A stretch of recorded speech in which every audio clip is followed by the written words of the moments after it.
Surya best performance in his life. கங்கோ படம் ரொம்ப எக்ஸ்ட்ராடினரியா ரொம்ப ரொம்ப எக்ஸ்ட்ராடினரி படம். பாஸ்ட் 1000 இயர் பாஸ்ட் இப்ப இருக்கிற பிரசன்ட் அந்த ஸ்டோரிய கனெக்ட் பண்றதுக்கு ட்ரை பண்ணிருக்காங்க. இவங்க டைரக்ட் பண்ண அண்ணாத்தேல ஒன்னும் கிடையாது. பட் இந்த படம் அந்த சிவா இந்த படம் பண்ணாங்களா அந்த மாதிரி இருக்கு. இதுல 1000 ரிசர்ச் போயிருக்கு.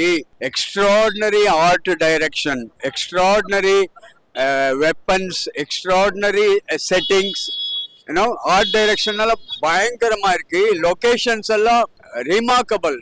இன்னும் ஒரு 5 வருஷமா எந்த பிலிம்லயும் இவ்வளவு நல்ல லொகேஷன்ஸ் வந்ததே கிடையாது. ஒரு 25 லொகேஷன் இருக்கு. எந்த டைரக்டரும் இந்த மாதிரி லொகேஷன் எல்லாம் யாரும் காட்டுதே கிடையாது. அந்த லொகேஷன் எல்லாம் ரொம்ப அழகா இருக்கு. ஒரு 2-3 சாங்ஸ் ரொம்ப நல்லா இருக்கு. ஆக்சுவலி தங்கலான்ல விக்ரம் ரொம்ப நல்லா பண்ணிருப்பாங்க. இவங்க அது மிஞ்சி போயிட்டாங்க.